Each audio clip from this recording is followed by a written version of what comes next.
Vamos al inicio del programa con el economista José Luis Tapia, a quien le damos la bienvenida. José, ¿qué tal? Buenas noches. Muy buenas noches, Pedro. Gracias por la invitación. Gracias por estar con nosotros. Economía social de mercado, dice la Constitución Política que en su momento promulgó Alberto Fujimori, cuya hija Keiko Fujimori es la flamante presidenta de la República. Y el capítulo económico, como en las últimas campañas, ha sido motivo de debate. ¿Crees que hay que redireccionar la política económica nacional para recuperar el paso perdido en crecimiento, José? Por supuesto, pero primero hay que hacer reformas, ¿no? Ya. O sea, eso implica que tiene que tener una mayoría en el Congreso que le apruebe el paquete derogatorio de leyes que le impide tener una economía más allá de la economía social de mercado.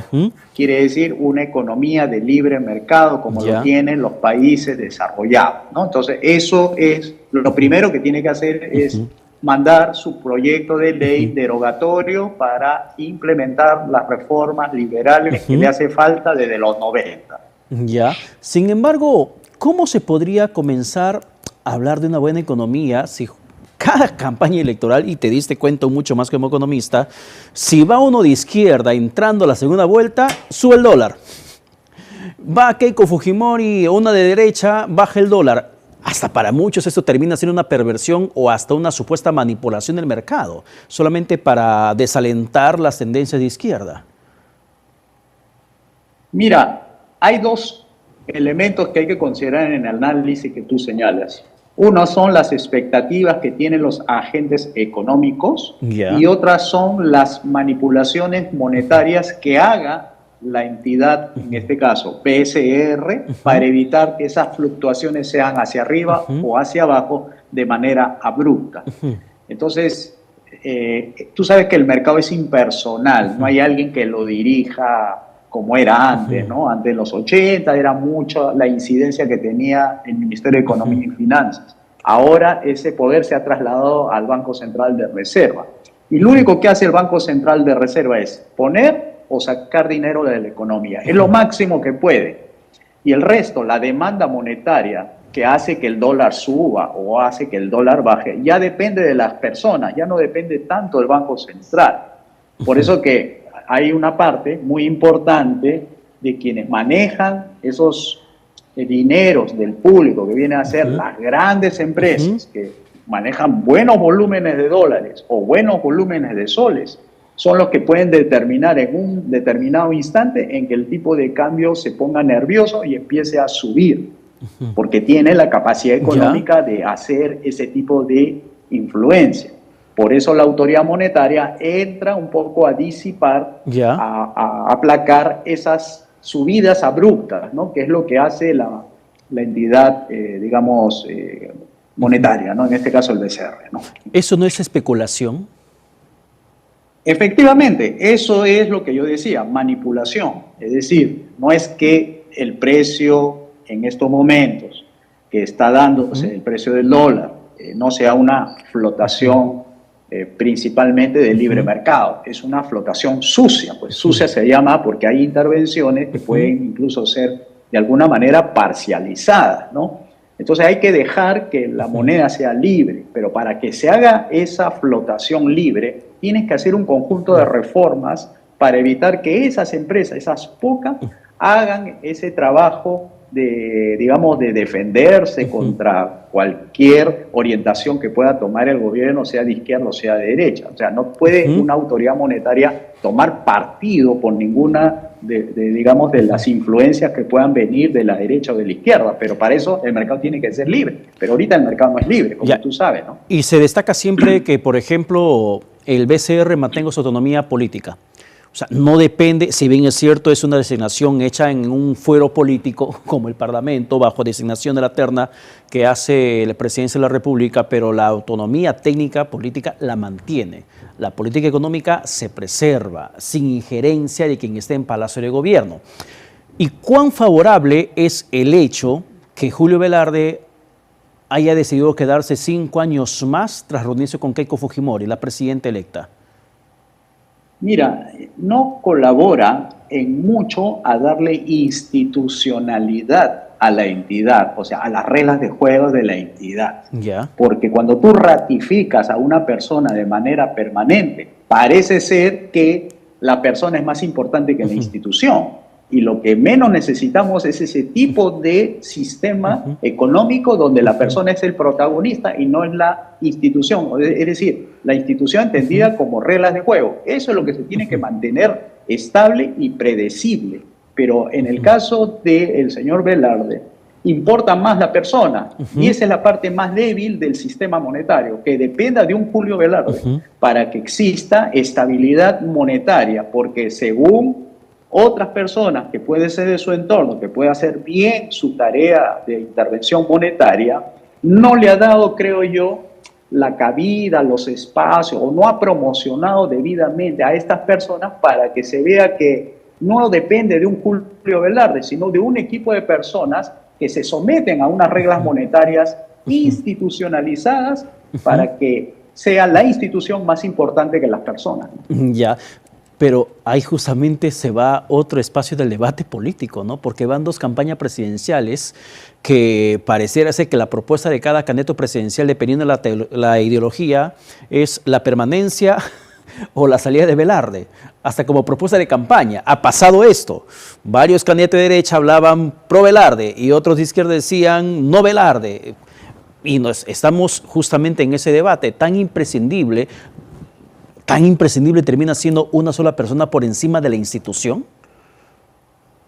El problema que hay que decirle a las personas es esa facultad exclusiva que le dan a el Banco Central de Reserva para la emisión del dinero y que sea la única entidad que haga política monetaria. El problema es el monopolio monetario, que es la única entidad que tiene bajo su responsabilidad tres variables: inflación, tipo de cambio y tasa de interés. Tres señales, tres indicadores muy importantes en la economía que lo maneja una entidad. Entonces, ¿qué es lo que yo y los liberales clásicos proponemos? Es que esa propuesta es abrir el mercado, no dejar lo que sea el Banco Central de Reserva. ¿Y eso qué significa? Banca libre, como era antes. Antes los dineros se emitían por banca privada. Detrás de eso había oro y detrás del oro había valor. Pero ahorita es moneda sin valor, es moneda según la creencia si el señor Velarde está o no está. Y eso no es bueno para la economía, que todo dependa de una persona. Por eso es el problema de los monopolios. Abusan de su posición de dominio. Y justamente el Banco Central abusa de su posición de dominio, de tal manera que el señor Velarde se convierte en una pieza fundamental en este juego de la libre oferta y demanda monetaria, ¿no? O sea, Velarde de facto es el respaldo monetario del país, de facto. Efectivamente, la institución es él, no es que él, pero eso está mal.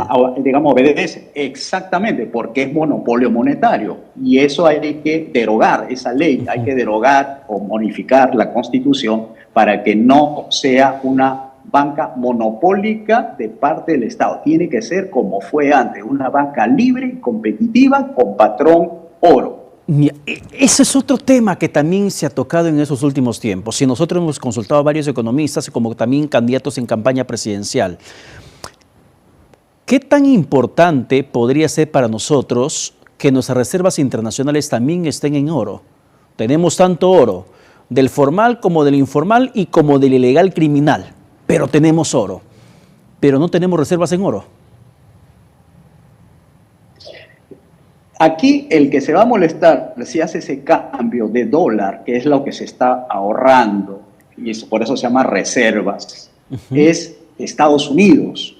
Estados Unidos o su presidente, el señor Donald Trump, cuyo dólar es el dinero hegemónico en todo el mundo, que le devuelvan sus dólares y que nosotros lo convirtamos eso en oro, es como violar el Tratado de Libre Comercio, porque estarías rompiendo una regla universal de que los bancos centrales tienen que comprarle los dólares al banco, en este caso a la Reserva Federal, para poder tenerlo en reserva, guardado. O sea, que utilicen su dinero de ellos, no que utilicemos el oro que podamos defendernos frente a la devaluación del dólar, porque el dólar y el oro son como competidores. Mientras uno sube, el otro baja. Y entonces lo que menos quiere los Estados Unidos es que su moneda se devalúe, o sea, pierda valor en el mercado, ¿no? Pero hay países... sería una ofensa. Pero José, hay países que tienen su reserva en oro. ¿Qué hacen ellos diferente? Caso Francia, por ejemplo, ¿qué hacen ellos diferente para que se tengan sus reservas en oro y no lo tengan necesariamente en dólares? Porque esos países tienen activos, o sea, superiores a los activos que nosotros tenemos, por ejemplo, en diferentes partes de la economía. Una de ellas, ellos tienen una banca que son 20 veces mayor a la banca que tenemos nosotros. O sea, como país, como PBI, son importantes a nivel mundial. Se puede decir que pueden hablar casi de igual entre Francia y Estados Unidos. Suiza también tiene mucho oro en sus reservas guardadas. Y nosotros deberíamos hacer eso. Pero, insisto, debe hacerse la reforma para que el Perú se convierta en un Singapur de altos ingresos y pueda mirar de igual a igual y pueda tener esa libertad de cambiar los dólares por reservas de oro. Entonces ya Estados Unidos no se va a molestar porque Estados Unidos está viendo a un potencial socio en materia comercial que tiene la misma capacidad económica que los Estados Unidos para poder hacer de la economía algo beneficioso para ellos, ¿no?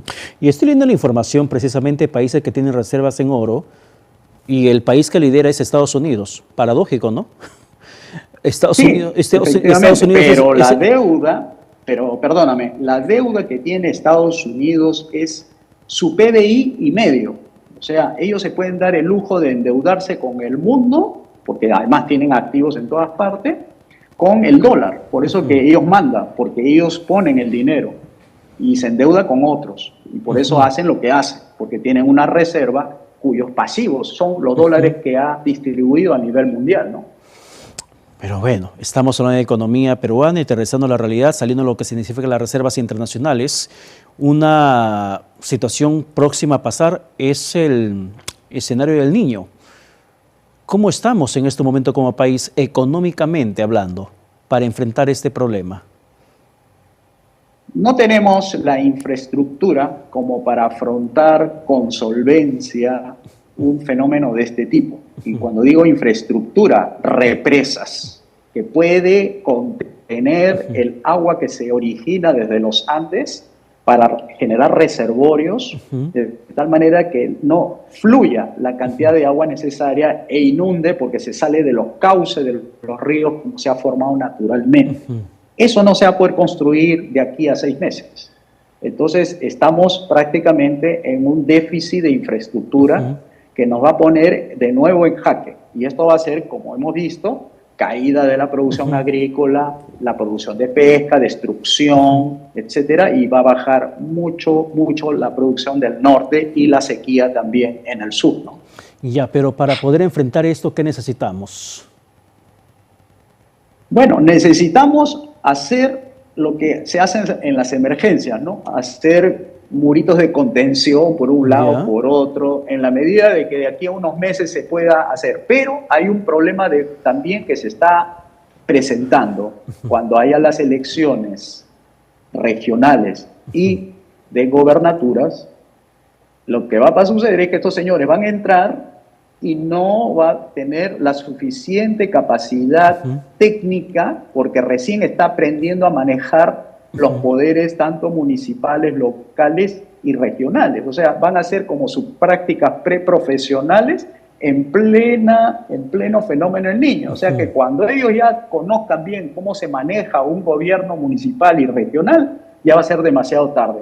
O sea, ponerse a trabajar a partir de febrero ya es demasiado tarde. Súper tarde, porque ya el Niño está encima.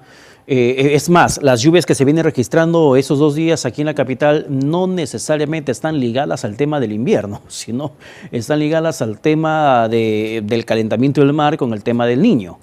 Y esto podría repercutir mucho más con activación de quebradas aquí nomás en Lima provincia, donde constantemente se registran daños estructurales.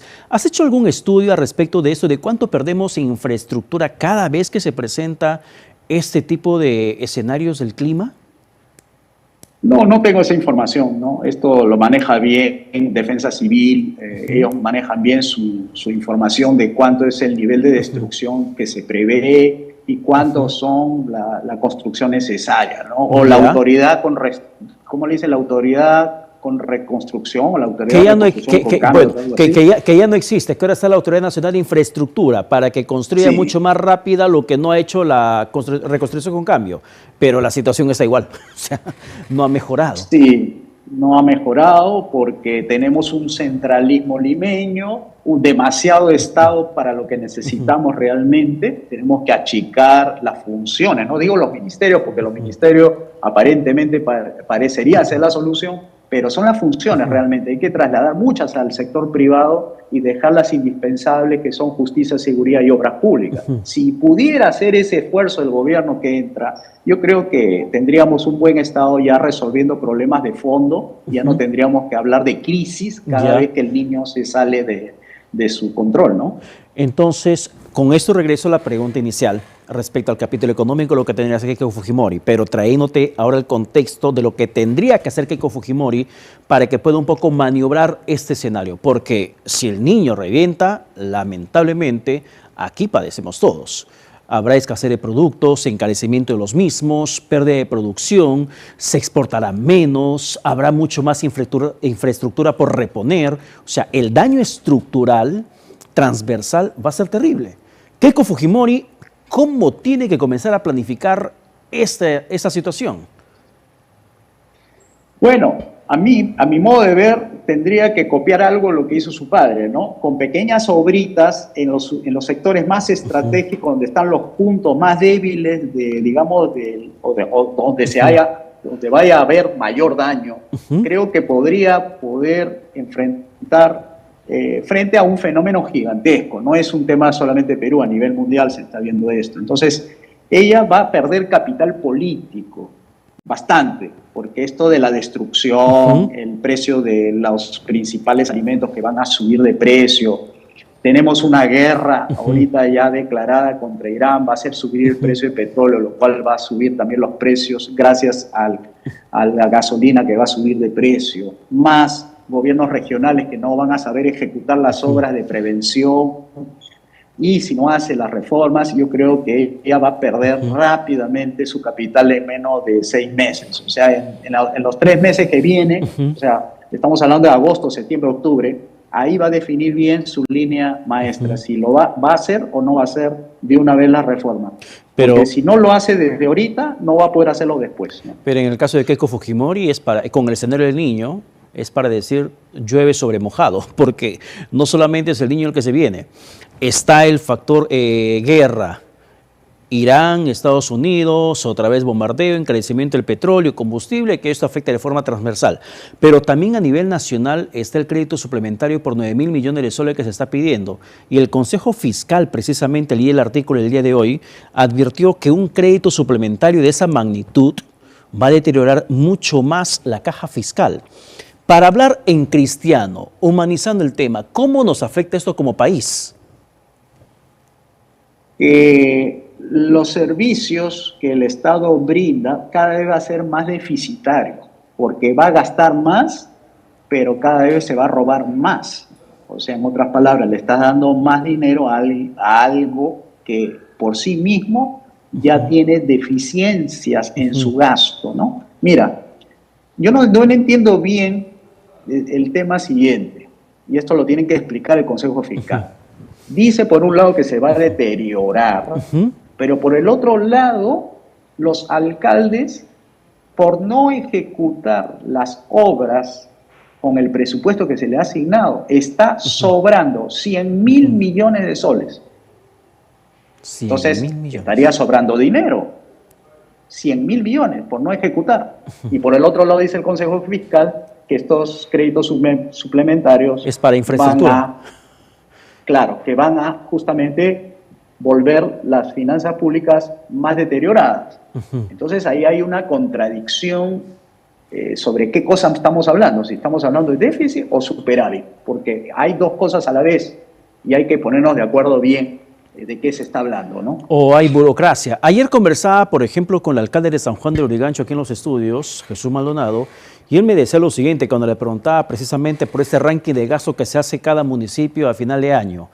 Y él decía que hay un gran problema, que muchas veces hay un dinero, un saldo por ejecutar al cierre del ejercicio y el MEF no les permite ejecutar, aunque pueda haber en ese momento la necesidad de la inversión inmediata, pero el MEF amarra tanto la plata que prácticamente obliga a los gobiernos municipales a devolver, pudiendo ejecutarse, pero no lo hace. ¿Cómo generar ese destrabe? ¿Qué hace falta? ¿Cambio de constitución, cambio de leyes, cambio de modelo económico? Porque muchas veces el que amarra todo es el MEF. Mira, el MEF es una entidad recaudadora de impuestos también, no es solamente de economía, por eso se habla de Ministerio de Economía y Finanzas.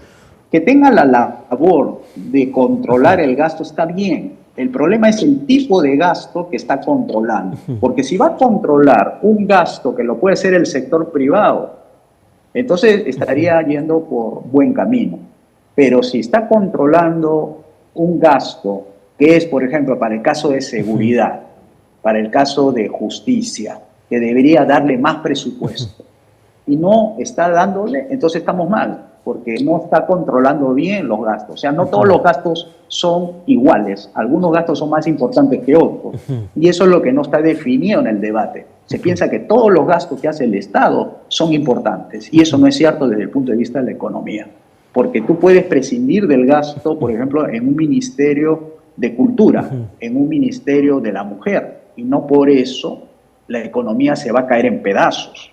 Entonces, si no está bien definido ese gasto, no vamos a tener una claridad en los gastos que hace el Estado. Por eso que el MEF cuando amarra, no está amarrando bien, está amarrando de manera desigual, como que todos los gastos son importantes, ¿no?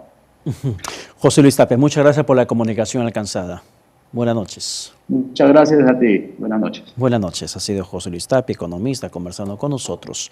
Vamos a la pausa. Tras el corte nos quedamos con Keila Rojas en Mezcable Noticias. Buenas noches.